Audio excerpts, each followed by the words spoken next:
आज के इस वीडियो में मेरे द्वारा बताए गए किसी एक चीज से अगर किसी एक कैंडिडेट का भी भला हो पाता है तो मैं समझूंगा कि मेरा मेहनत करना सफल हो गया। हेलो एवरीवन, मैं ब्रजेश श्रीवास्तव एक्सपर्ट स्टडी पर आपका वेलकम करता हूं। आज के इस वीडियो में मैं आप सबके साथ एक बहुत ही वैल्यूएबल चीज आप सबके साथ साझा करने वाला हूं, जिनको फॉलो कर लेने के बाद आपका 2024 में जो जो एग्जाम है उस एग्जाम में आप काफी अच्छा कर पाओगे। तो इस वीडियो को केयरफुली देखना, तभी आप समझ पाओगे। हड़बड़ा करके नहीं देखना, रिलैक्स होकर के देखना, तब आप सीख पाओगे। और वीडियो को शुरू करने से पहले आपसे एक चीज कहना चाहूँगा कि इस चैनल पे मैं बहुत ही वैल्यूएबल इंफॉर्मेटिव वीडियोस को अपलोड करते रहता हूँ, और आप जब भी सब्सक्राइब करते हो तो हमें एक प्रोत्साहन मिलता है, इंकरेजमेंट मिलता है कि और भी ज़्यादा से ज़्यादा वैल्यूएबल कंटेंट अपलोड किया जाए। तो आप पहली बार इस चैनल पे आए हो तो सब्सक्राइब जरूर करना, और उन कैंडिडेट तक भी शेयर कर देना जिन्हें आवश्यकता हो, बिकॉज शेयरिंग इज केयरिंग। तो बिना टाइम वेस्ट करते हुए टॉपिक पे आते हैं। आज के इस टॉपिक को मैं एक स्टोरी के माध्यम से समझाऊंगा, क्योंकि स्टोरी से समझना आसान होता है। तो मान लेते हैं कि एक एस्पिरेंट है, एक कैंडिडेट है जो अपने कॉम्पिटिटिव एग्जाम आरआरबी एनटीपीसी की प्रिपरेशन कर रहा है। इसका नाम है मिस्टर एक्स। तो जब एग्जाम नजदीक है तो अपने वैल्यूएबल टाइम में, जैसे कि मान के चलते हैं कि इसके एग्जाम में 1-2 मंथ का टाइम बचा हुआ है, और ये मिस्टर एक्स क्या करते हैं कि ये घर पे बैठ करके 3 घंटे या 4 घंटे पढ़ाई करते हैं। फॉर एग्जाम्पल ये मैथ का एक चैप्टर ओपन कर लेते हैं, प्रॉफिट एंड लॉस। आप कोई भी चैप्टर बोल सकते हो, मैं एग्जाम्पल के लिए बता रहा हूँ। आप एसआई, सीआई, कंपाउंड इंटरेस्ट, यानी कि कोई भी चैप्टर यहाँ पे हो सकता है, लेकिन मैं यहाँ पे एग्जाम्पल के लिए बता रहा हूँ कि ये प्रॉफिट एंड लॉस बैठ के सॉल्व किए।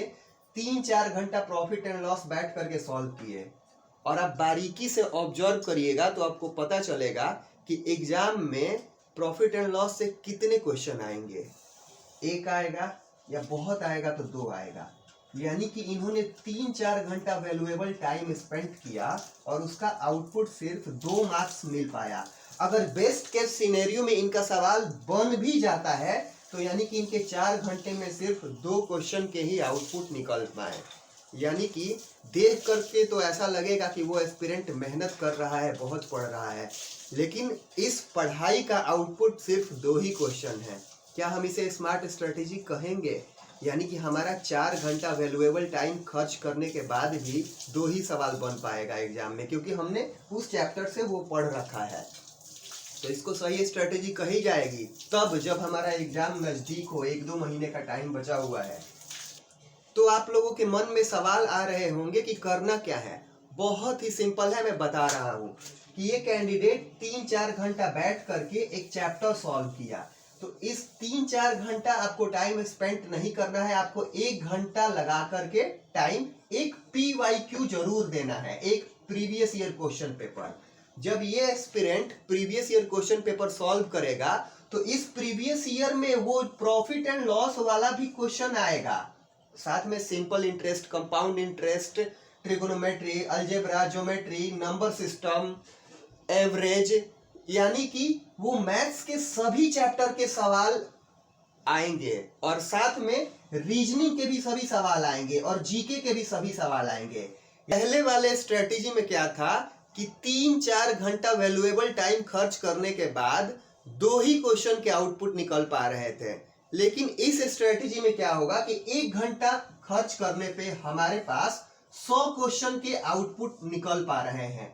यानी कि सवाल बने या नहीं बने वो तो बात की बात है, लेकिन पहले वाली स्ट्रेटेजी में हम 4 घंटा टाइम खर्च कर रहे थे, उसमें सिर्फ 2 ही क्वेश्चन का आउटपुट निकल पा रहा था, लेकिन यहाँ पे 1 घंटे के एक PYQ में पूरे 100 क्वेश्चन के आउटपुट निकल पा रहे हैं। यानी कि इन 1 घंटे में मैथ्स के हर चैप्टर के सवाल आपके दिमाग से गुजरेंगे, रीजनिंग के हर चैप्टर के सवाल आपके दिमाग से गुजरेंगे, और जीके, जीएस, करंट अफेयर के हर चैप्टर, यानी कि सभी टॉपिक से सवाल आपके दिमाग से होके गुजरेंगे।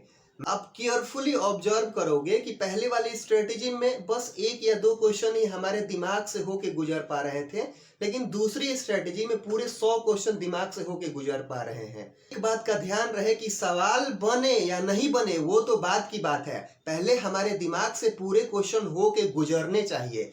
जब गुजरेगा तब तो ही हम उसको बना पाएंगे। जब वो सवाल हमारे दिमाग से हो के गुजरेगा ही नहीं तो वो तो डेफिनेटली नहीं बनेगा, लेकिन हमारे दिमाग से हो के गुजरेगा तभी हम उसको बना पाएंगे। यानी कि क्वेश्चन को सॉल्व करने के लिए, बनाने के लिए, सीखने के लिए उसे हमारे दिमाग से हो के गुजरना पड़ेगा, और ये PYQ से ही हो पाएगा।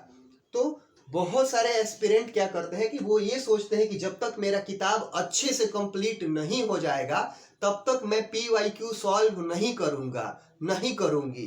लेकिन यहीं पे मोस्ट ऑफ द कैंडिडेट से मिस्टेक हो जाता है कि कोई एस्पिरेंट कितना भी पढ़ ले उसका किताब कभी भी कंप्लीट नहीं हो सकता।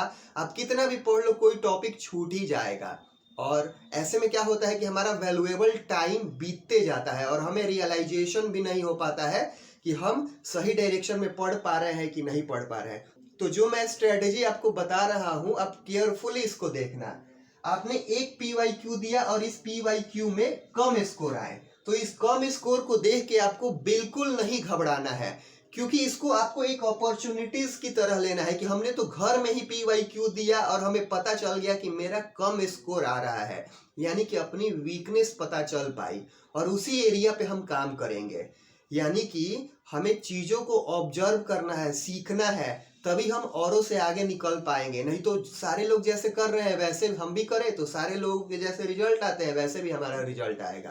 तो जब एक PYQ में स्कोर कम आएगा तो मान लीजिए कि जो प्रॉफिट एंड लॉस का सवाल था जो आपसे नहीं बना था, तो इस सवाल को आप अच्छे से सॉल्यूशन करिएगा, एनालिसिस करिएगा, और ये सवाल वापस आपको किताब पे ले जाएगा। ये सवाल वापस आपको किताब पे ले जाएगा। चाहे आप CISI का भी आप बनाइएगा जो नहीं बनेगा, तो ये सवाल भी आपको किताब पे ले जाएगा। लेकिन फर्क इतना है कि पहली बार किताब आप पढ़ रहे थे तो उसमें रिलेवेंट और इरिलेवेंट सारी चीजें थी, बहुत सारे हायर लेवल के सवाल थे। लेकिन इस बार क्या होगा, इस बार जो इंपॉर्टेंट क्वेश्चन है वही क्वेश्चन आपको किताब पे ले जाएंगे। चाहे आप ट्रीगो बना रहे हो, ट्रीगो में कोई सवाल नहीं बना तो आप उस सवाल के जरिए किताब पे पहुंचिएगा, लेकिन इस बार रिलेवेंट सवाल के साथ पहुंचिएगा। ऐसा नहीं कि 5-5, 6-6 लाइन वाले सवाल के साथ आप पहुंचिएगा, वो एग्जाम में नहीं आता है। एग्जाम में वही आता है जो सवाल बनने लायक होता है, अच्छा सवाल होता है। बहुत ज्यादा टफ सवाल, बहुत ज्यादा मुश्किल सवाल एग्जाम में नहीं पूछा जाता है। आप जब भी एग्जाम देके घर पे आइएगा तो आपको पता चलेगा कि अरे ये 55 नंबर वाला सवाल तो मेरे से बन जाता, सिर्फ यही फॉर्मूला था। अरे ये 56 नंबर वाला सवाल ये मैंने पढ़ा हुआ था, बन नहीं पाया, इतना आसान सवाल कैसे मेरे से मिस्टेक हो गया। यानी कि इस तरीके के क्वेश्चन लोगों के मन में अराइज होते हैं। तो इस PYQ में भी जो आप चैप्टर बनाइएगा तो ये भी आपको किताब पे ले जाएंगे। यानी कि हमारे पास 2 रास्ते हैं, PYQ से किताब पे जाइए या किताब से PYQ पे आइए। लेकिन मेरा ये मानना है कि PYQ से हम किताब पे जाते हैं तो ज्यादा बेनिफिशियल होता है, क्योंकि इसमें राइट चीजें हमारे दिमाग से होकर गुजरती हैं, इंपॉर्टेंट चीजें। एक किताब में बहुत सारा क्वेश्चन होता है, कुछ क्वेश्चन इंपॉर्टेंट होता है, कुछ क्वेश्चन हाई लेवल के होते हैं। वो हाई लेवल के सवाल से आपका मैथ तो सही हो जाएगा, लेकिन एग्जाम के पर्सपेक्टिव से वो इंपॉर्टेंट नहीं होते हैं। तो आप ध्यान से देखना कि पहले PYQ में जब आप दीजिएगा तो आपके कम, एग्जाम्पल के लिए 100 में से अगर 50 मार्क्स भी आपके आ रहे हैं पहले PYQ में तो इसमें कोई बुराई नहीं है। 50 मार्क्स आपने लाया है, आपको 50 मार्क्स और बढ़ाना है। 50 मार्क्स क्यों बढ़ाना है? 100 में तो 100 पे रिजल्ट नहीं आता है, लेकिन फिर भी हम 50 मार्क्स बढ़ाना है। तो हम पहला PYQ मॉक देंगे। हो सकता है कि पहले वाले में टाइम कम पड़ जाए, कोई सेक्शन छूट जाए, तो इस PYQ में आपको थोड़ा सा अनकंफर्टेबल फील होगा। लेकिन जब आप सेकंड PYQ सॉल्व करिएगा तो थोड़ा सा फैमिलियर लगेगा कि हाँ, सेकंड नहीं तो 2-3 PYQ और लग सकता है, 3, 4, 5 जब PYQ दे दीजिएगा तो आपको पता चल जाएगा कि किस तरीके से सॉल्व करना है। आपका टाइम कम नहीं पड़ेगा, और लगभग जब आप 20-25 PYQ दे दीजिएगा तो आपको ये क्लैरिटी मिल जाएगा, आइडिया मिल जाएगा कि एग्जामिनर आखिर पूछना क्या चाहता है। यानी कि किस तरीके के सवाल एग्जाम में देखने को मिल रहे हैं। पहले तो मैं पढ़ रहा था तो बहुत हाई लेवल के सवाल थे, इस पीवाईक्यू में इतने आसान सवाल हैं, ये तो मैं तुरंत बना सकता हूँ, ऐसे लगेगा आपको। तो 20-25 पीवाईक्यू दे दीजिएगा। सबसे बड़ी बात कि जब आप इस पीवाईक्यू को दीजिएगा तो इसका सॉल्यूशन मोस्ट इंपॉर्टेंट है, आपको सॉल्यूशन अच्छे से करना है। सॉल्यूशन मोस्ट इंपॉर्टेंट है, इसके सॉल्यूशन को कुछ इस तरीके से करना है कि इस टाइप का या इससे मिलता जुलता सवाल डेटा डिजिट अगर बदल के भी आए तो वो आपसे छूटना नहीं चाहिए, वो आपसे गलत नहीं होना चाहिए। इससे आप बेटरमेंट की ओर आगे बढ़ पाओगे। और अगर कोई सवाल इसके बावजूद भी आपको सॉल्व नहीं हो पाता है तो आप फॉर एग्जांपल मैथ्स का ही कोई सवाल है, अगर आपसे सॉल्व नहीं हो पाता है उसके सॉल्यूशन को रट जाइए। मैं हिंदी में लिख दे रहा हूं यहाँ पे, रट जाइए, याद कर लीजिए। बहुत सारे एस्पिरेंट बोलेंगे कि मैथ्स भी याद किया जाता है। एक बात का ध्यान रहे कि हमें यहाँ पे सिलेक्शन लेके निकलना है, ज्ञानी नहीं बनना है। एग्जामिनर को इससे कोई फर्क नहीं पड़ता कि आपने याद करके बनाया है कि कैसे ऑप्शन क्लिक किया है, बस सही होना चाहिए। और इसका दूसरा सबसे बड़ा इफेक्ट मैं बता दे रहा हूँ कि मान लीजिए कि जिस मैथ को आपने याद किया हुआ है वो क्वेश्चन अगर एग्जाम में आ जाता है तो जो जीनियस है, जो एक्सपर्ट है, वो इसको सॉल्व कर ही लेगा। और आपने भी याद कर लिया है, आपको भी पता है, तो आप भी इसको बना लीजिएगा। यानी कि आप उस जीनियस और एक्सपर्ट के बराबर हो जाइएगा। आप उससे आगे नहीं निकलिएगा लेकिन उसके बराबर हो जाइएगा। और यही तो हमें करना है, हमें उनके बराबर हो जाना है। और बाकी सारे सवालों में हम अगर कोई भी सवाल अगर अच्छा कर देते हैं तो वहां से हमें रैंक बन पाएगा, हम टॉप जो प्रेफरेंस होता है उसको ऑप्ट किए हुए हैं वो पोस्ट मिल पाएगा। वहां से हम देखेंगे कि एग्जाम में टॉप करें ना कि क्वालिफाई करें। तो आपको इस तरीके से करना है। जब आप 25 पीवाईक्यू मॉक दे दीजिए, 50 दे दीजिएगा, जब आप 100 previous year question paper solve कर लीजिएगा तो आपके अंदर इतना कॉन्फिडेंस भर जाएगा, अंदर से लगेगा कि अब एग्जाम में कोई रोक नहीं सकता। लगेगा कि पहले जो मैंने पढ़ाई की थी और अब जो मैंने पढ़ाई की है इन दोनों में जमीन आसमान का फर्क है। और इस प्रीवियस ईयर क्वेश्चन पेपर को सॉल्व करने टाइम आपका टाइम मैनेजमेंट भी सही हो पाएगा, आप चीज़ों को अच्छे से समझ पाइएगा, कोई सेक्शन आपका छूटेगा नहीं, आप नर्वस नहीं होइएगा, पैनिक नहीं होइएगा, घबराइएगा नहीं। और आपका पेन का स्पीड, जो लिखने का स्पीड है ना, ये भी बताएगा, क्योंकि बहुत सारे लोगों से एग्जाम में पेन चल ही नहीं पाता। और आपने 100 एग्जाम प्रीवियस ईयर के घर पे ही दे दिए हैं, और जब आपने घर पे 100 एग्जाम दिया है और जाइएगा एग्जाम देने तो आपके लिए 101वां एग्जाम होगा। और एक ऐसा एस्पिरेंट जिसने ये पीवाईक्यू नहीं दिया हुआ है उसका पहला एग्जाम होगा। अब बताइए जीतने की प्रोबेबिलिटी किसकी है? आपको जवाब मिल गया होगा, इसको एक्सप्लेन करने की आवश्यकता नहीं है। लेकिन 100 प्रीवियस ईयर ही क्यों, 200 क्यों नहीं हम लगाएंगे? 200 भी लगा सकते हैं। अगर 200 ही क्यों, 300 क्यों नहीं लगाएंगे?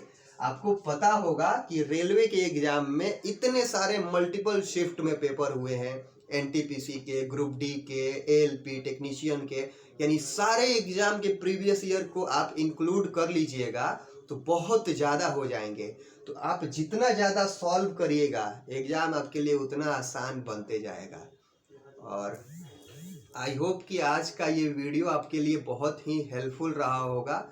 तो इस चैनल को सब्सक्राइब जरूर करना और उन एस्पिरेंट तक भी शेयर करना जिन्हें आवश्यकता हो। इसके अलावा अगर आपको कोई डाउट बनता है तो आप कमेंट में पूछ सकते हो, ट्राई करूँगा एज सुन एज पॉसिबल कि सभी लोगों के डाउट को सॉल्व किया जाए।